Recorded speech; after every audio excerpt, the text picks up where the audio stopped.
నా పేరు లావణ్య. మేము నెల్లూరుకు దగ్గరలో నివసిస్తూ ఉంటాం. మాకు సొంత ఇల్లు లేకపోవడంతో ఒక అద్దె ఇంట్లో ఉంటున్నాం. మా తల్లిదండ్రులకి మేము మొత్తం కూడా నలుగురు సంతానం. నేను, అక్క, చెల్లి, ఆ తర్వాత ఒక తమ్ముడు. ఇక అందరికంటే తమ్ముడు చిన్నవాడు కావడంతో మాతో పాటు అమ్మా నాన్నలు కూడా వాడినెంతో గారాబంగా చూసుకునేవాళ్ళం. ఇక మా అందరికంటే మా అమ్మ మాత్రం వాడిని మరింత గారాబం చేసింది. అయితే మా అందరికంటే తాను వాడికే ఎక్కువగా డబ్బులు కూడా ఇస్తూ ఉండేది.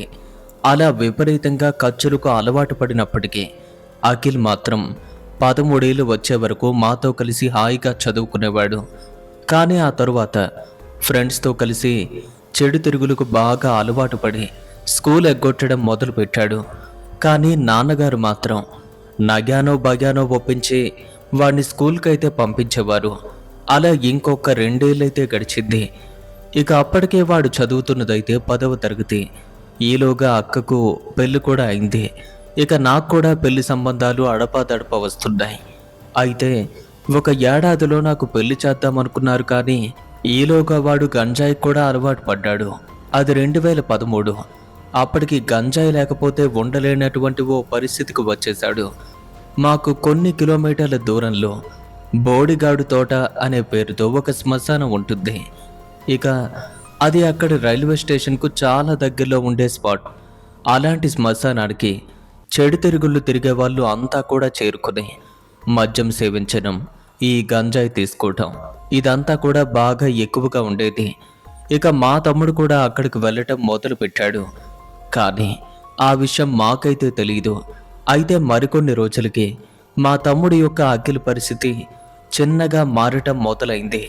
ఇక అప్పటి నుండి వాడు పిచ్చి పిచ్చిగా ప్రవర్తించడంతో మేము వేరే వాళ్ళ సలహా మీద మాకు దగ్గరలో ఉన్నటువంటి కుసుమూరు దర్గాకైతే తీసుకువెళ్ళాం. ఇంకా దర్గా లోపలికి వెళ్తున్నాము అనేసరికి మాతో పాటు దర్గా వరకు వచ్చినటువంటి అఖిల్ మా నుండి తప్పించుకొని ఆ దర్గా వెనుక ఉన్నటువంటి చెట్లలోకైతే పారిపోయాడు. అది గమనించి మా బావగారు అఖిల్ని తీసుకొచ్చే ప్రయత్నం చేశారు. కానీ వాడు మాత్రం బావకు దొరకకుండా తప్పించుకుని వెళ్ళిపోయాడు. ఆ తర్వాత 2 రోజుల వరకు కూడా వాడి ఆచూకీ అయితే మాకు లభించలేదు. వాడు తప్పించుకుని కనిపించకుండా పోయినటువంటి 3వ రోజు అది. ఇక వారి ఫ్రెండ్స్తో పాటు చాలామంది, అంటే వారు కూడా వ్యసనాలకు గురైన వాళ్ళు, ఆ శ్మశానంలో కూర్చున్న టైంలో అదే రోజు ఒక అబ్బాయికి పక్కనే ఉన్నటువంటి ట్రాక్ కింద పడి మరణించాడు. ఇక అబ్బాయి శవాన్ని అదే శ్మశానంలో సమాధి చేయడం జరిగింది. ఇక ఆ సమాధి పక్కనే వీళ్ళంతా కూడా కూర్చున్నారు. అయితే కొంతసేపటి వరకు వారి ఫ్రెండ్స్ దగ్గర కూర్చొని ఏదో జరిగినట్టు మా తమ్ముడు అఖిల్ వాళ్ళ మధ్యలో నుండి లేచి ఆ రోజే సమాధి చేయబడినటువంటి ఆ అబ్బాయి తాలూకు సమాధి వద్దకు చేరుకున్నాడు. అలా అక్కడికి చేరుకున్న తర్వాత ఆ సమాధి పైన అలంకరించబడినటువంటి పూలను ఒక్కొక్కటిగా తీసి పక్కకు పడేస్తున్నాడు. కానీ తమ్ముడు ఫ్రెండ్స్ ముందుగా గమనించలేదు.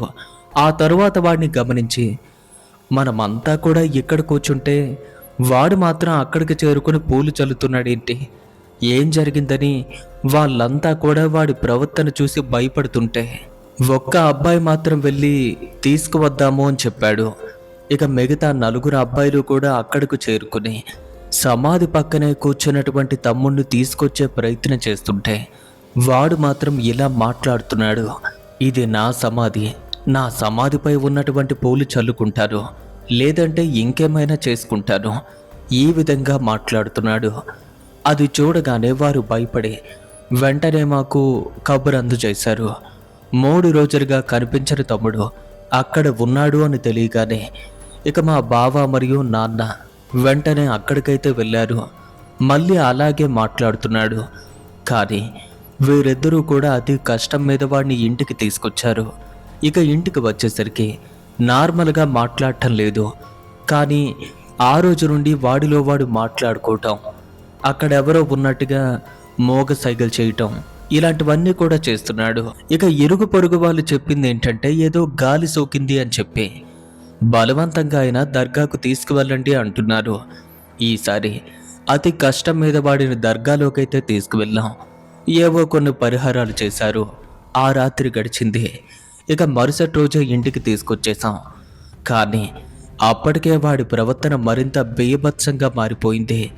ఇంట్లో ఉన్నటువంటి కత్తి తీసుకుని ఏకంగా మా అమ్మపైనే దాడి చేయబోయాడు. నాన్న అడ్డుకుంటే తనపైన దాడికి కూడా సిద్ధపడ్డాడు. ఇది గమనించినటువంటి కొందరు వ్యక్తులు, వీడు బాగా వ్యసనానికి అలవాటు పడిపోయినట్టుగా ఉన్నాడు, ఇదంతా కూడా దాని ప్రభావం, ఆ గాంజా తీసుకుంటున్నాడు కదా దానివల్లే అని చెప్పారు. ఒకసారి డాక్టర్కి చూపించండి అనగా ఇక అప్పటికప్పుడు మేమంతా కూడా కలిసి తమ్ముని ఒక హాస్పిటల్కి తీసుకువెళ్ళాం.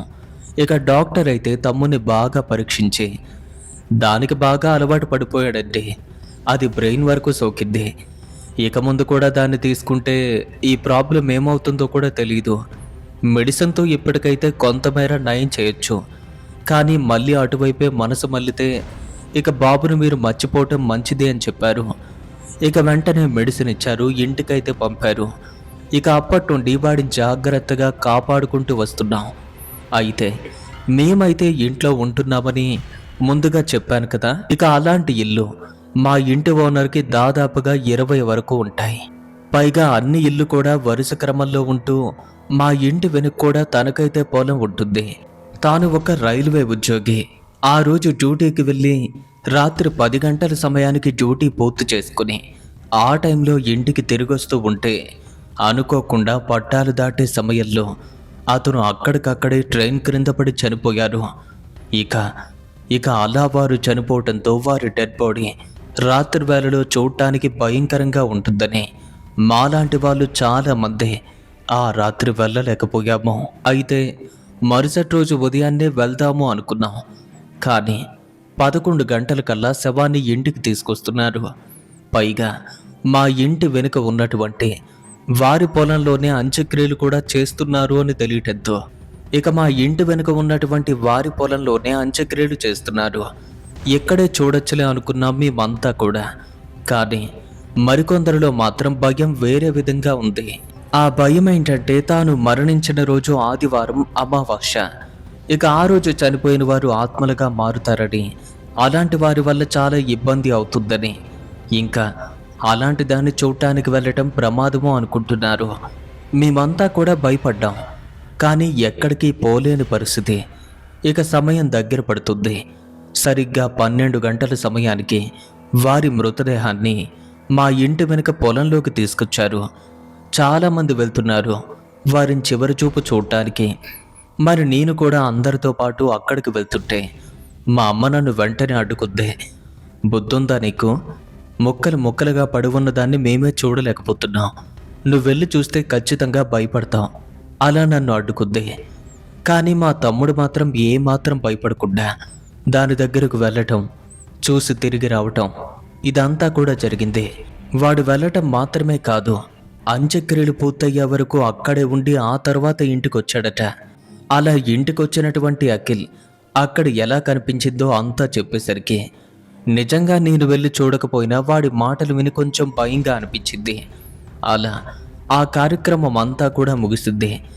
ఇక పగలంతా మాకేమీ అనిపించలేదు. అది రాత్రి 7 గంటల సమయం. ఇక అప్పటికే బాగా చీకటి పడింది. ఇక అప్పుడు నాలో అసలైన భయం మొదలైంది. మరి ఆ భయం నా ఒక్కదానితో మాత్రమే పోలేదు. అక్కడ ఉన్నవారంతా కూడా ఆ మరణాన్ని తలుచుకుని చాలా భయపడుతున్నారు. మరి ఆ రాత్రి నేను మా ఇంట్లో ఉంటే ఎలాగో నేను నిద్రపోలేను అని ముందుగానే అనుకుని మరేం చెయ్యాలి, ఎక్కడికి వెళ్ళాలా అని చూస్తుంటే మేముండే ప్రదేశానికి సుమారుగా 8 కిలోమీటర్ల దూరంలో ఉన్నటువంటి మా అక్క నాకు గుర్తొచ్చింది. వెంటనే ఆటోలో అక్క వాళ్ళ ఇంటికైతే వెళ్ళిపోయాను. అక్కడ వరుసగా 2 రోజుల పాటు ఉండి 3వ రోజు మా ఇంటికి వచ్చేశారు. కానీ ఇంకా ఆ భయం మాత్రం నాలో అలానే ఉండిపోయింది. అయితే ఎప్పుడు నాకు ఒంటరిగా నిద్రపోగే అలవాటు ఉండేది. ఎవరైనా నా పక్కనుంటే చాలు నాకు నిద్ర పట్టేదే కాదు. కానీ భయం కారణంగా నేను చెల్లి పక్కనే పడుకున్నాను. అయినా సరే భయం మాత్రం అలానే ఉంది. ఇక అప్పటికి దాదాపుగా అర్ధరాత్రి. ఇక ఆ టైంకి వీధిలో కుక్కలన్నీ ఎప్పట్లాగే పొలాల వైపు చేరుకుని గుంపులు గుంపులుగా అరవటం మొదలుపెట్టాయి. మా వాళ్ళంతా కూడా హాయిగా నిద్రపోతుంటే వాటి అరుపులు వింటున్న నేను మాత్రం భయపడుతూ పక్కనే ఉన్నటువంటి చెల్లిని పట్టుకుని అతుక్కుపోతున్నాను. అలా సమయం గడిచే కొద్దీ భయం మరింతగా పెరుగుతుంది. కానీ అంతవరకు మెలకువగా ఉన్నటువంటి నాకు అనుకోకుండా నిద్ర కొమ్ముకొచ్చేసింది. హఠాత్తుగా నాకు నిద్ర కూడా పట్టేసింది. ఇక అప్పుడే నాకు నిద్రలోపు కల అయితే వచ్చింది. ఆ కలలో నేను చూస్తుంటే సమాధిలో ఉన్నటువంటి చనిపోయిన మా ఇంటి ఓనర్ మెల్లగా పైకి రావాలని చూస్తుంటే మట్టితో పూడ్చిపెట్టిన సమాధి నెమ్మదిగా కదులుతుంది. దాన్ని కదలటం నా కళ్ళారా చూశాను. మెల్లమెల్లగా మట్టి పల్లెలు విరుచుకు పడుతున్నాయి. దాన్ని చూసి అలాగే నిలబడ్డాను. ఇంతలో అతని యొక్క 2 చేతులు కూడా లోపల నుండి బయటకొచ్చాయి. ఇక అలా సమాధి నుండి బయటపడినటువంటి ఆ చేతులు మనలాగా లేవు. అప్పటికే 2 చేతులు మట్టి కొరుక్కు తిన్నట్టుగా అక్కడక్కడ రంధ్రాలు ఉన్నట్టుగా కనిపిస్తున్నాయి. ఇక సమాధి నుండి బయటపడ్డటువంటి చేతులు ఎవరైనా ఉంటే రమ్మని పిలిచినట్టుగా సైగలు చేస్తుంటే సరిగ్గా అప్పుడే మా తమ్ముడు అక్కడికి చేరుకుని ఆ దృశ్యాన్ని చూస్తున్నటువంటి నన్ను, అక్క అసలు నీకు బుద్ధుందా? ఇంటి ఓనర్ సమాధిలో ఊపిరాడకి ఇబ్బంది పడుతున్నారు, వారికి సహాయం చేయటం కూడా తెలియదు. కనీసం ఎవరికైనా చెప్పాలి కదా, లేదంటే వారు అక్కడే కుళ్ళిపోతారు అని నాతో చెప్తూ తన 2 చేతుల్ని సమాధి నుండి బయటికి రావాలనుకుంటున్న ఓనర్కైతే అందించాడు. అలా చేతులు ఇవ్వడంతోనే సమాధిలో ఉన్నటువంటి ఓనర్ తమ్ముడి చేతుల్ని గట్టిగా పట్టుకుని పైకి లాగమంటున్నట్టుగా సైగ చేస్తున్నాడు. అలా ఓనర్ సైగ చేయటంతో నా తమ్ముడు శక్తినంతా కూడా ఉపయోగించి బలంగా లాగేసరికి లోపల నుండి బయటకు వచ్చేశాడు. అలా బయటపడ్డ శవం యొక్క రూపాన్ని చూస్తుంటే అప్పటికే మట్టి బాగా కొరుకు తిన్నట్టు కనపడుతుంది. తలపై జుట్టంతా ఇంకా రాలేదు, కానీ దానికి కూడా సిద్ధంగానే ఉంది. ట్రైన్ కింద పడి మరణించడంతో శరీరం అంతా కూడా తునకలుగా ఉంది. అక్కడక్కడ విడిపోయినట్టుగా ఉంది. ఇక ఆ దృశ్యాన్ని చూస్తున్నటువంటి నేను భయంతో వణుకుతూ ఉంటే నా పెంపుడు కుక్క మాత్రం వారిని వెంబడించడం మొదలుపెట్టింది. అలా ఒక్కసారిగా కుక్క వెంబడిస్తుంటే ఇంటి ఓనర్ పరిగెత్తుకుని వెళ్ళిపోతున్నారు. అంటే పరిగెత్తుకుని వెళ్ళాలి అనుకున్నారు. కానీ వెంటనే మా తమ్ముడు ఇలా అన్నాడు, నేనుండగా అది మిమ్మల్ని ఏమీ చేయదు, మీరేం భయపడొద్దు అని వారి చెయ్యి పట్టుకొని నడిపిస్తున్నాడు. కుక్క మాత్రం వారిని వెంబడించే ప్రయత్నం చేస్తుంది. ఇదంతా కూడా గమనిస్తున్నటువంటి నేను తమ్ముడిని ఇంటి ఓనర్ ఎక్కడికో తీసుకుపోతున్నారు అని అరుస్తున్నాను. అలా 10 సార్లు నేను అరిచేసరికి పక్కనే నిద్రపోతున్న చెల్లైతే మేల్కొంది. చూస్తే నేను నిద్రపోతూనే భయంతో అరుస్తూ కనిపించాను. ఇక నిద్రలో కలవరిస్తున్నటువంటి నన్ను వెంటనే వీపు పైన కొట్టి నన్ను లేపింది. అలా చెల్లి నా వీపున కొట్టగానే మెలకు వచ్చింది. కళ్ళు తెరిచాను. అలా చూస్తే అక్కడ చెల్లి తప్ప ఎవ్వరూ కనపడటమే లేదు. మేము పడుకున్న రూమ్ అంతా కూడా వెతుకుతూ ఇంకా నేను భయపడుతుంటే, అక్క ఏమైంది, ఎందుకలా అరిచావు అని అడిగింది చెల్లి. అప్పుడు అసలు విషయం గుర్తొచ్చి, ఏదో పేడకలు వచ్చింది, అందుకే అలా అరిచాను అని చెప్పాను. ఇక అప్పటికే అమ్మ కూడా నా రూమ్ దగ్గరకు వచ్చింది. ఏమైంది, ఎందుకలా అరుస్తున్నావో అని అడిగింది. ఇక అమ్మతో విషయాన్ని చెప్పగా తమ్ముడు రూమ్లో మాతో పాటునే పడుకున్నాడు. కుక్క కూడా మా రూమ్లోనే ఉంది. అయినా ఇంటి ఓనర్ రావటమేంటి, వారు చనిపోయారు కదా, ఇంకా నువ్వు ఇలానే భయపడుతూ ఉండటం మంచిది కాదు. అనవసరంగా ఏమీ ఆలోచించొద్దమ్మా, ఆ భయాన్ని తీసేయ్, దేవుడి పేరు మనసులో చెప్పుకుని హాయిగా నిద్రపో అని చెప్పింది. ఇక అలా ఒక్కొక్క రోజు కూడా గడిచిపోతుంది. ఇక నాలో భయమైతే అలానే ఉంది. ఇక సరిగ్గా ఆ రోజుకు మా ఇంటి ఓనర్ చనిపోయి 11 రోజులు అవుతుంది. ఆ రోజు వారికి పెద్ద కర్మ కూడా ఘనంగా చేశాం. మేమంతా కూడా అక్కడ అటెండ్ అయ్యాం కూడా. మళ్ళీ 2-3 రోజుల వరకు నాకేమీ అనిపించలేదు. అయితే అప్పటికి తమ్ముడు మాత్రం మునుపటి కంటే మరింత పిచ్చిగా ప్రవర్తించడం మొదలుపెట్టాడు. ఏమైనా ఎదురు తిరుగు మాట్లాడితే కొట్టడానికి వస్తున్నాడు. ఇక అంతలోనే వాడి శరీరం కూడా క్షీణించడం మొదలైంది. ఇక ఆ విధంగా 21 రోజులైతే గడిచింది. ఆ రోజు మేమంతా కూడా నిద్రపోతుంటే మా ఇంటి మొదటి రూమ్ దగ్గరకు చేరుకుని కిటికీ ఓపెన్ చేసి ఉండగా కిటికీ వెలుపలుండి లోనికి తొంగి చూస్తూ అదే రూమ్లో పడుకున్నటువంటి తమ్ముడిని మా ఇంటి ఓనర్ పిలుస్తూ కనిపించారు. ఆ పిలుపు వినగానే మా ఇంట్లో ఉన్నటువంటి కుక్క కూడా అరవటం మొదలుపెట్టింది. అలా అరవటంతోనే కిటికీ బయట ఉన్నటువంటి ఇంటి ఓనర్ కుక్కను తరిమేందుకు ప్రయత్నిస్తున్నాడట. అది మాత్రం వెళ్ళటం లేదు, ఇంకా అరుస్తూనే ఉంది. ఇక అప్పటికే కుక్క తనపైకి ఎగబడుతుంది. ఇంతలో ఓనర్ యొక్క పిలుపు విని మేల్కొన్నటువంటి తమ్ముడు కిటికీ దగ్గరికి వెళ్ళి ఓనర్తో అడుగుతున్నాడు, ఈ టైంలో వచ్చారేంటి సార్ అని. ఏం లేదు, ఒక్కసారి అలా వెళ్ళి వద్దామని పిలిచారు అనగా, సరే ఒక్క నిమిషం అని వెంటనే గోడకు వేలాడుతున్నటువంటి షర్ట్ తీసి వేసుకున్నాడు. వెంటనే రూమ్ నుండి బయటకు చేరుకునేసరికి ఇంటి ఓనర్ తమ్ముడు చేతిని అందుకున్నాడు. అలా వారిద్దరూ వెళ్తుంటే మా కుక్క విపరీతంగా గోల పెడుతుంది. ఇక తమ్ముడు కుక్కను వెనక్కి తరుముతూ వారితో కలిసి మా ఇంటి వెనుక ఉన్నటువంటి పొలంలో ఆ సమాధి వైపుగా వెళ్ళిపోతున్నారు. ఇక ఆ దృశ్యమంతా కూడా నా కళ్ళ కట్టినట్టుగా కనిపిస్తుంది. వారు సమాధి వద్దకు చేరుకునేసరికి ఆ ప్రదేశం అంతా కూడా బాగా చీకటిగా ఉంది. ఇక వారితో పాటు నా తమ్ముడు కూడా భయపడకుండా అక్కడ అడుగు పెట్టాడు. అలా సమాధి వద్దకు చేరుకున్న ఇంటి ఓనర్ వాడి వికృతమైన చేతులతో తమ్ముడు మెడను పట్టుకుని వాడి పదునైన చేతిగోళ్ళతో మెడను నొక్కి పడుతుంటే తమ్ముడు మెడ లోపలికి వారి చేతిగోళ్ళు చొచ్చుకుపోతున్నాయి. ఇక ఆ క్షణమే గోళ్ళు దిగిన ప్రదేశం నుండి రక్తం చెమ్ముతుంది. ఇక ఆ దృశ్యాన్ని చూస్తున్న నేను భయంతో అరిచి మా ఇంట్లో వాళ్ళతో ఆ విషయాన్ని చెప్తున్నాను. ఇంటి ఓనర్ తమ్ముడిని తీసుకువెళ్ళి అక్కడ చంపేస్తున్నాడు, వెళ్ళి కాపాడుదాం పదండి అని అరుస్తుంటే ఆ సమయంలో అంత గట్టిగా అరిచేసరికి నా అరుపులకు ఇంట్లో వాళ్ళంతా కూడా లేచారు. లావణ్య, ఇంత రాత్రి వేళ ఇంత గట్టిగా అరుస్తున్నావేంటి? ఇక అమ్మ నాన్న మిగతా వాళ్ళంతా కూడా నా దగ్గరకు వచ్చేస్తున్నారు. నిద్రపోతున్నటువంటి నేను ఇంకా నిద్రలోనే భయపడుతూ అరుస్తూ కనిపించాను. ఇక వెంటనే కలవరిస్తున్నటువంటి నన్ను అమ్మ నిద్ర లేపింది. నేనింకా బెడ్ పైనే పడుకుని ఉన్నాను. కానీ నా కళ్ళు రూమ్ అంతా కూడా వెతికి చూస్తుంటే ఒక్క తమ్ముడు తప్ప మిగతా వాళ్ళంతా కూడా చుట్టూ నిల్చున్నారు. పైగా ఆ కుక్క మాత్రం ఇంట్లో నుండి బయటకు వెళ్ళి అంత చీకట్లో ఇంటి వెనుక నుండి అంటే పొలం వైపుగా చూసి అరవటం మొదలు పెడుతుంది. దాని యొక్క అరుపులు ఆ సమయంలో కూడా మాకు వినిపించాయి. ఇక అప్పుడే నిద్రలేచి ఇంకా భయంగా చూస్తున్నటువంటి నన్ను పిలిచి, మళ్ళీ ఏం జరిగింది? తమ్ముడినెందుకు కాపాడమంటున్నావు? అలా ఎందుకు అరిచావో అని అడగ్గా నా కలలో కనిపించిన దృశ్యం గురించి ఈసారి కూడా అమ్మతో చెప్పాను. పైగా కుక్క అరుపులు కూడా విరివిగా ఇంటి బయట నుండి వినిపించగా తనకేదో అనుమానం వచ్చింది. ఇక నడుచుకుంటూ వెళ్ళి తమ్ముడు రూమ్లోకి ప్రవేశించింది. అలా వెళ్ళి చూస్తే నిజంగానే వాడు అక్కడ కనిపించలేదు. వెంటనే నాన్నతో చెప్పింది.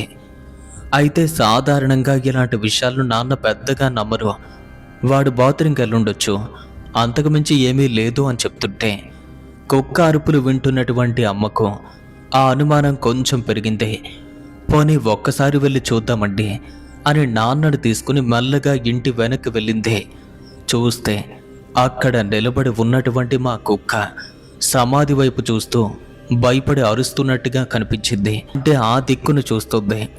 ఇక అమ్మలో మరింత భయం ఎక్కువైతే ఒక్కసారి అక్కడికి వెళ్ళి చూద్దాము అని చెప్పగా నాన్న మాత్రం అమ్మ పైన కసురుకుంటున్నారు. కానీ అమ్మ మాత్రం వదలలేదు. ఒక్కసారి వెళ్ళి చూద్దామండి, నా అనుమానం కూడా తీరిపోతుంది కదా అని చెప్పగా ఇద్దరూ కూడా మెల్లగా నడుచుకుంటూ ఆ పొలం వైపుగా వెళ్తుంటే వారికి సుమారుగా 100 మీటర్ల దూరంలో ఉన్న సమాధి నుండి ఎవరో ఒక వ్యక్తి మాట్లాడుతున్నట్టుగా మాటలు వినిపిస్తుంది. అవి కూడా నాన్న చెవిలో పడ్డాయి.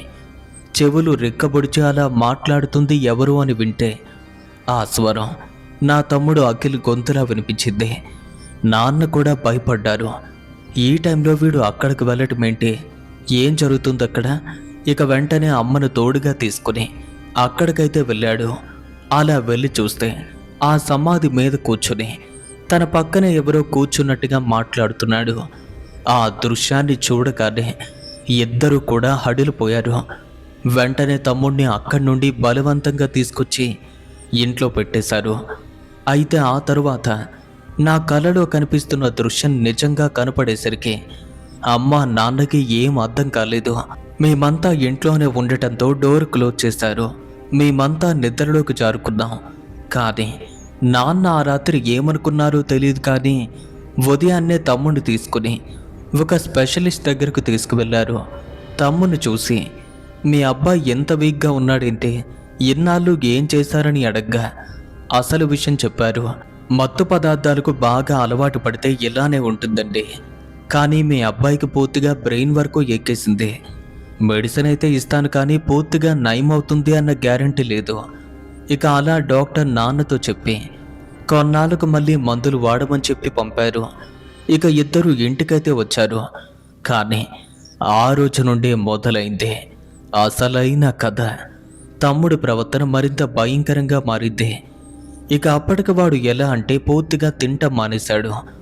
బలవంతంగా నోట్లో పెడితే తింటం తప్ప కడుపు నిండా తినలేకపోతున్నాడు. అలా ఎన్ని రోజులని భోజనం పెడతాం. ఇక వెంటనే వేరే డాక్టర్ దగ్గరకు తీసుకువెళ్ళాం. ఇక అక్కడికి వెళ్ళిన తర్వాత ఆ డాక్టర్ కూడా అలానే చెప్పడం జరిగింది. ఇలా రోజులు గడిచే కొద్దీ ప్రతి క్షణం కూడా వాడిలో వాడు మాట్లాడుకోవటం, వేళకు తినకపోవటం, సమయానికి నిద్రపోకుండా గడపడం, ఇలాంటివన్నీ కూడా చేస్తున్నాడు వాడు. ఇలా రోజులు గడుస్తూ ఉన్నాయి. ఇక తమ్ముడు పరిస్థితి వారం రోజుల్లోనే మరింత ప్రమాదకరంగా మారింది. అయితే అప్పటికి వాడి మెడలో ఆంజనేయ స్వామి వారి విగ్రహంతో కూడినటువంటి ఒక చిన్న లాకెట్ ఉండేది. అయితే దాన్ని అప్పుడప్పుడు కూడా నోట్లో పెట్టి కొరుకుతూ ఉండేవాడు. అలా కొరకడంతో ఆ విగ్రహం పూర్తిగా కనిపించేది కాదు. ఒక్కొక్కసారి దాన్ని కొరుకుతూ ఉన్నటువంటి టైంలో అమ్మవాడిని తిట్టేది. కానీ దాని మత్తులో ఉన్నాడు కాబట్టి తెలియక చేస్తున్నాడు అనుకునేది. ఇక ఈ విషయాన్ని విడిచిపెడితే ఆ రోజు సాయంత్రం నా దగ్గరకు వచ్చి కాసేపు సరదాగా మాట్లాడుతూ ఉన్నట్టుండి వాడి మెడలో ఉన్న లాకెట్ విప్పమని అరిచాడు. ఇక అప్పటికే వాడి పరిస్థితి నాకు అర్థమైంది. ఇక వాడిపైన కోపడకుండా జాగ్రత్తగా వాడి నచ్చజెప్పే ప్రయత్నం చేశాను. వాడు వినిపించుకోలేదు. నాపైన దాడి చేయాలని చూడగా చెల్లి అమ్మ ఇద్దరూ అడ్డుకున్నారు. ఆ రోజు అయిపోయింది. ఆ రాత్రి నార్మల్గా నాతో మాట్లాడడం మొదలుపెట్టాడు. కానీ ఆ టైంలో కూడా ఇలా అంటున్నాడు, అక్క మెడలో ఈ లాకెట్ ఉంచాలి అనిపించడం లేదు, ప్లీజ్ దీన్ని తీసేవా అంటున్నాడు. వాడి మాటలు వింటుంటే నాకు భయంగా ఉంది. ఒకవేళ దాన్ని తీయకపోతే ఏం చేస్తాడు అని మళ్ళీ వాడికి నచ్చజెప్పే ప్రయత్నం చేయగా, సరేలే అక్క, నువ్వు చెప్పావు కదా, నా మెడలో అలాగే ఉండని అని చెప్పాడు. కానీ వాడు ఏమన్నా సరే మేము ఏమీ చెయ్యలేము. మత్తు యొక్క ప్రభావంతో వాడు అలా అయిపోతున్నాడు అనుకునేవాళ్ళం. ఇక ఆ రాత్రి అంతా కలిసి భోంచేస్తున్న టైంలో కూడా తమ్ముడు నా పక్కనే కూర్చొని తిన్నాడు. నిద్రపోయే టైంలో కూడా నాతో పాటు నా రూమ్లో పడుకుంటాను అని చెప్పాడు. నేను కూడా అందుకు ఒప్పుకున్నాను. ఇక వాడు బెడ్ పైన పడుకుంటే నేను సోఫాలో నిద్రపోతున్నాను. అయితే ఆ రాత్రి కూడా మా కుక్క అదే రూమ్లో మా తమ్ముడు పక్కనే బెడ్ పైన పడుకుంది. ఇద్దరం కొద్దిసేపటి వరకు మాట్లాడి అలా నిద్రలోకి జారుకున్నాం. అప్పటికే దాదాపుగా రాత్రి 11:30. ఇంతలో వాడు హఠాత్తుగా నా దగ్గరకు వచ్చేశాడు. అక్క, నాకు ఇక్కడ నిద్ర పట్టడం లేదు, హాల్లోకి వెళ్తాను అని చెప్పాడు. సరే వెళ్ళు అని చెప్పాను. ఇక అలానే వెళ్ళాడు. అక్కడే బెంచ్ పై నిద్రపోతున్నాడు. ఇక అప్పుడు నేను గాఢంగా నిద్రపోతుంటే కలలో కాకుండా నిజంగానే మా పెంపుడు కుక్క ఆ రోజు కిటికీ వైపు చూస్తూ అరుస్తుంది.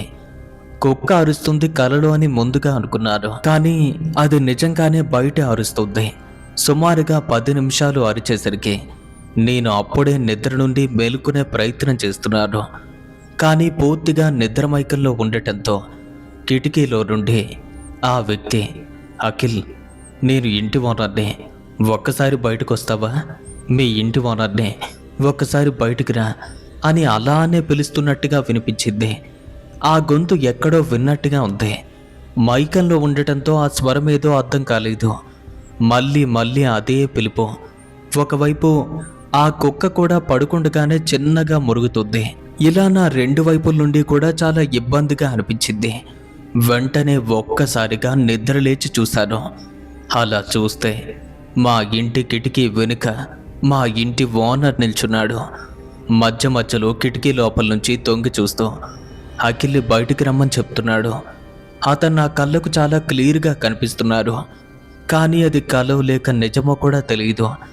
ఇక అప్పటికైతే నాకు పూర్తిగా స్పృహ వచ్చేసింది. అలా చూస్తుంటే ఎదురుగా కిటికీ లోపల నుండి పిలుస్తుంది. నిజంగానే మా ఇంటి ఓనర్. ఇది కల కాదు, ఇది కల కాదు. భయంతో నా ఒళ్ళంతా కూడా వణికిపోతుంటే అతని రూపం ఇంకొంచెం భయంకరంగా కనిపిస్తుంది. ఇక ఆ భయం యొక్క దాటిని తట్టుకోలేక గట్టిగా అరవాలి అనుకున్నాను. కానీ నా నోరు పెగల్లే లేదు. మళ్ళీ ప్రయత్నించాను, అయినా సరే గొంతు రాలేదు. ఇక అక్కడి నుండి బయటకు లేచే ప్రయత్నం చేస్తుంటే ఇక నా శరీరం అయితే పూర్తిగా సహకరించలేదు. ఇంతలో అతను, నేను కుమార్ దగ్గరకు వెళ్తున్నాను, నువ్వు వస్తావా అని పిలుస్తున్నారు. కుమార్ అంటే ఎవరో కాదు, మేం ఉన్నటువంటి ఇంటికి 3 ఇళ్ళు దాటిన తర్వాత వారి ఇల్లు ఉంటుంది. పైగా కుమార్ తమ్ముడికి ప్రాణ స్నేహితుడు. వాడు నన్ను అక్క అని పిలిచేవాడు. తాను కూడా తమ్ముడిలాగే అలానే అలవాటు పడ్డవాడు. కానీ అంత వ్యసనం ఉన్నప్పటికీ కూడా మనిషి మాత్రం బలంగానే ఉంటాడు. మరి కుమార్ దగ్గరకు వెళ్తున్నాను, వస్తావా అనేసరికి అప్పటికే భయపడిపోతున్నటువంటి నాకు ఓ దృశ్యం నా కంటపడింది. అంతకుముందే నాతో చెప్పి హాల్లో పడుకున్న తమ్ముడు నేరుగా ఇంటి ఓనర్ దగ్గరకు వచ్చి, సార్, నేను ఇంకా రూమ్లో పడుకున్నాను అనుకుంటున్నారా? లేదంటే నేను హాల్లోకి వెళ్ళిపోయాను. ఈ విషయం మీకు తెలియక ఇక్కడికి వచ్చేసి పిలుస్తున్నారు అనగా, అవునా, ఇంకా ఇక్కడే ఉన్నావు అనుకున్నాను, అందుకే పిలుస్తున్నాను అని చెప్తూ, మరి నా మాటలు నీకు ఎలా వినిపించాయి అని అడిగారు. మీరు గట్టిగా పిలుస్తున్నారు కదా, అందుకే మీ మాటలు నాకు వినిపించి వచ్చేశాను. సరే సార్, కుమార్ దగ్గరికి వెళ్దాం పదండి అనగా ఇక ఒక్కసారిగా కుక్క కూడా పూర్తిగా మేల్కొని గట్టిగా అరవటం మొదలుపెట్టింది. ఇక అప్పటికే వారిద్దరూ కూడా వెళ్ళిపోయారు. ఇక అప్పుడు కుక్క కూడా అక్కడి నుండి బయటకైతే వెళ్ళింది. ఇంతలో అది గట్టిగా మురుగుతుంటే అంతవరకు కూడా సహకరించిన నా శరీరం అప్పుడు మామూలుగా అయిపోయింది. అంటే సహకరించడం మొదలైంది. ఇక ఆ క్షణమే దిగ్గున పైకి లేచి కూర్చున్నాను. చూస్తే నిజంగానే కుక్క ఇంటి బయట నుండి అరుస్తుంది. నిజంగానే తమ్ముడు తనతోనే వెళ్ళాడా అని హాల్లోకి పరిగెత్తుకు వెళ్ళి చూస్తే తమ్ముడు అక్కడ కనిపించలేదు. వెంటనే అమ్మ నిద్ర లేపాను. అమ్మతో పాటు నాన్న కూడా లేచారు. ఇక ఇద్దరికీ విషయాన్ని చెప్పగా ముగ్గురం కూడా బయటికి వెళ్ళాం. కుమార్ వాళ్ళ ఇంటి వైపుగా వెళ్తుంటే నిజంగానే తమ్ముడు వాళ్ళ ఇంటి అరుగు పైన కూర్చున్నాడు. మేమంతా అక్కడికి వెళ్ళి తమ్ముడిని తీసుకొచ్చే ప్రయత్నం చేస్తుంటే అఖిల్ మాత్రం నాన్న చేతుల్ని దూరంగా నెట్టేస్తూ, మన ఇంటి ఓనర్ గారు కుమార్ దగ్గరికి వెళ్ళాడు, తాను వచ్చేంత వరకు నన్ను ఇక్కడే కూర్చోమని చెప్పారు, వారు వచ్చాక నేను మన ఇంటికి వచ్చేస్తాను, మీరు వెళ్ళండి అని చెప్తున్నాడు. కానీ వాడిలో ఉన్నటువంటి వ్యాధి లక్షణం కారణంగా వాడిని ఆ క్షణం ఏమీ అనలేదు. ఒకవేళ బలవంతంగా తీసుకొద్దాము అంటే ఇరుగు పొరుగు వాళ్ళైతే లేస్తారేమో అన్న భయం. పోనీ లేచారు అంటే మాత్రం ఆ టైంలో అక్కడ ఎందుకు ఉన్నారు అని అడుగుంటారు. మరి ఏం చేద్దామా అని చూస్తుంటే అమ్మ వెంటనే తమ్ముడు భుజం పైన చెయ్యి వేసి, ఈసారి వారు వచ్చి పిలిస్తే వెళ్ళొచ్చు, నిన్ను నేనేమీ అనను, సరేనా, ఇప్పుడు ఇంటికి వెళ్దాం రా అని పిలిచింది. ఇక అఖిల్ మారు మాట్లాడకుండా మాతో కలిసి ఇంటికొచ్చాడు. వెంటనే మా నాన్నగారు కిటికీలు తలుపులు మొత్తాన్ని క్లోజ్ చేశారు. తమ్ముడు వెంటనే నిద్రపోయాడు. కానీ నేను మాత్రం నాన్న వాళ్ళతో ఉన్నాను. ఇక ఆ టైంలో నాకు ఎదురైన దృశ్యం గురించి వారితో చెప్తుంటే అసలు ఏం జరుగుతుందో ఏం జరగబోతుందో కూడా అర్థం కాని మేము ఆ క్షణం తలలు పడుకుందాం అనుకుంటున్నాం. కానీ ఎవరికీ నిద్ర పట్టడం లేదు. ఇక మా అమ్మ అయితే తమ్ముడు పరిస్థితి తలుచుకుని చాలా బాధపడుతుంది. నేను నాన్న కలిసి అమ్మను ఓదారుస్తున్నాం. ఇలా సమయం గడిచిపోతుంటే సరిగ్గా 3 గంటలకు, అంటే రాత్రి 3 గంటలకు మా వీధిలో హఠాత్తుగా ఎవరో ఏడుస్తున్నట్టుగా మనుషులు ఏడుపైతే వినపడింది. ఆ ఏడుపు వింటున్న నాన్న, ఈ టైంలో ఏంటి అలకడి అని మెల్లగా కిటికీ డోర్లు తెరిచి చూశారు. అలా తెరిచేసరికి మా ఇంటి పక్కనే ఏడుపైతే వినిపించింది. ఇక మేమంతా కూడా బయటికి వెళ్ళాం. ఇంతలో ఆ ఏడుపైతే కుమార్ వాళ్ళ ఇంటి నుండి వచ్చింది. ఇక ఆ క్షణమే ఇరుగు పొరుగు వాళ్ళంతా కూడా నిద్రలేచారు. వారు కూడా బయటకొచ్చారు. మేము కూడా కుమార్ వాళ్ళ ఇంటికైతే చేరుకున్నాం. అలా వెళ్ళి చూసేసరికి కుమార్ వాళ్ళ ఇంటి అరుగు మీద పడి ఉన్నట్టు కనిపించాడు. వాడి చుట్టూ చేరి కుటుంబ సభ్యులంతా కూడా ఏడుస్తున్నట్టుగా మా కంట పడింది. ఇక ఆ టైంలో మాకు తెలిసిన విషయం ఏంటంటే, ఇంటి నుండి కొద్దిసేపటి క్రితమే బయటకొచ్చాడని, ఆ టైంలో వాళ్ళ నాన్నమ్మ మెలకువగా ఉందని. కుమార్ చాలాసేపటి వరకు ఇంట్లోకి రాకపోయేసరికి ఇక వాళ్ళ నాన్నమ్మ వెంటనే ఇంటి బయటకు చేరుకుని అలా చూస్తే తాను అరుగుపైనే పడి ఉన్నట్టు గమనించింది. వీడేంటి ఇంట్లో పడుకోకుండా ఇక్కడ పడుకున్నాడు అని వాడి నిద్ర లేపుతుంటే ఎంతకీ లేవటమే లేదు. కొంచెం భయంగా అనిపించి శ్వాసను కూడా గమనించింది. చూస్తే ఊపిరాడలేదు. అప్పటికే వారు చనిపోయాడని గట్టిగా అరిచింది. కుటుంబ సభ్యులంతా కూడా లేచి వచ్చేశారు. కుమార్ నిజంగానే చనిపోయాడు. ఇక వాడి మరణాన్ని చూసేసరికి మా గుండె ఆగినంత పనైంది. సరిగ్గా కొద్దిసేపటి క్రితమే జరిగిన సంఘటన గురించి తలుచుకుంటుంటే మా నోట మాట రాకుండా పోయింది. కొద్దిసేపటి వరకు అక్కడే గడిపి ఆ తర్వాత ఇంటికొచ్చి మాలో మేము మాట్లాడుకుంటున్నాం. ఇంకా మాకైతే భయం మొదలైపోయింది. అదేంటంటే, ఈసారి మా తమ్ముడికి ఏదైనా అవుతుందేమో అని చెప్పి ఏదో ఒకటి చేసిన ఆ బిడ్డ ప్రాణాలు కాపాడుకోవాలి అనుకున్నారు నాన్న.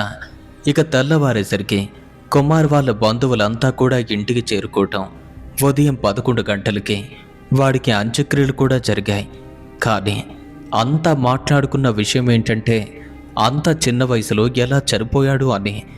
కానీ అసలు విషయం మాకు మాత్రమే తెలుసు. ఇక మధ్యాహ్నం 3 గంటల సమయానికి మాతో చెప్పి నాన్న ఎక్కడికో వెళ్ళిపోయారు. వారు ఇంటికి వచ్చేసరికి దాదాపుగా రాత్రి 11 అయింది. ఇక ఆ క్షణం వారు ఇంటికొచ్చి చెప్పిన విషయాలు ఏంటంటే, అవి వినగానే మాకు ఆశ్చర్యం కలిగింది. మత్తు పదార్థాలకు తమ్ముడు బానిసగా మారిన తరువాత వాడి శరీరంతో పాటు మనసు కూడా బలహీనపడింది. అలా ఎవరైతే అలా బలహీనపడతారో వారిని ఆత్మలు తొందరగా ఆవహిస్తాయి. అదే క్రమంలో అక్కడ సమాధి చేయబడినటువంటి అబ్బాయి ఆత్మ ముందుగా వీడిని ఆవహించింది. కానీ తమ్ముడి మెడలో ఉన్నటువంటి లాకెట్ వల్ల అదేమీ చెయ్యలేక వదిలేసింది. ఇక దాని తరువాత మా ఇంటి ఓనర్ తాలూకా ఆత్మ ఆవహించిందని, అలా ఆవహించిన మొదటి రోజు నుండి కూడా అఖిల్ని చంపే ప్రయత్నం చేసిందట. కానీ స్వామివారి విగ్రహంతో కూడిన లాకెట్ తమ్ముడి మెడలో ఉండటంతో అది దానికి వీలు పడలేదు. ఎన్నో రాత్రులు చంపడానికి ప్రయత్నించింది. కానీ అది తన వశం కాకపోయేసరికి చివరిగా కుమార్ని చంపింది అని తెలిసింది. ఈ విషయాలన్నీ కూడా ఒక స్వామీజీ నాన్న ముఖాన్ని చూసి మరీ చెప్పారట. అయితే ఒక లాకెట్ ప్రభావం మాత్రమే కాదు, తన జాతక ప్రభావం కూడా మంచిదని, అదే కారణంతో దుష్టశక్తుల వల్ల తనకి మరణం ఉండదు అని చెప్పారు. ఇక తన మెడలో ఉన్నటువంటి లాకెట్ తీయించేందుకు అఖిల్ చేత అనేక రకాలుగా ప్రయత్నించింది. అదే కారణం చేత ఆ రోజు నన్ను వాడు లాకెట్ తీయమని చెప్పాడు. కానీ అది తీయకూడదు అనగా అఖిల్ ఇంకేమీ అనలేదు. లేదంటే కొంతవరకు దాని ప్రభావం తమ్ముడిపైనే ఉండేది. ఈ విషయాలన్నీ కూడా చెప్పిన తర్వాత మరి మా అబ్బాయి ఎందుకిలా ఉన్నాడు అని అడగ్గా ఆ తరువాత ఇంకో విషయం కూడా చెప్పారు. ఇంకా 3 ఏళ్ల వరకు మీ తమ్ముడిపైన శని ప్రభావం ఉందని, ఆ తరువాత అదే దూరమవుతుంది అని చెప్పారు. కానీ తన జీవితంలో వివాహం మరియు సంతాన యోగం లాంటిది ఏమీ కనపడలేదని కూడా చెప్పారు. ఇక అన్ని విషయాలు చూడగానే చెప్పినటువంటి తాను వాటిని కూడా చెప్పడం నిజంగానే నమ్మాలి అనిపించింది. ఎందుకంటే తాను జరిగిందంతా కూడా వివరంగా చెప్పారు. ఏ యోగం లేకపోయినా పర్వాలేదండి, వాడు బ్రతుకుంటే చాలు అనుకున్నారు. మరి ఇక ముందు దాని ప్రభావం ఏమైనా ఉంటుందా అని అడగ్గా ఇప్పటికే తోడు కోసం ఒకరిని తీసుకువెళ్ళింది. ఇక ముందు అలాంటిదేమీ కూడా జరగదు. అలాగే ఆ గాలి కూడా ఎవరికంటే పడదు. కానీ మీరు ఇంకా అక్కడే ఉండటం మంచిది కాదు, దూరంగా వెళ్ళిపోండి అని చెప్పారు. ఇక ఆ విషయాన్ని తెలుసుకున్న మేము 1 వారం రోజుల్లోనే ఆ ప్రదేశం మాత్రమే కాదు, ఆ ఊరికి సుమారుగా 10 కిలోమీటర్ల దూరం దాటి వేరే ఇంటికైతే వెళ్ళిపోయాం. కొన్నాళ్ళకు నాకు పెళ్ళయింది.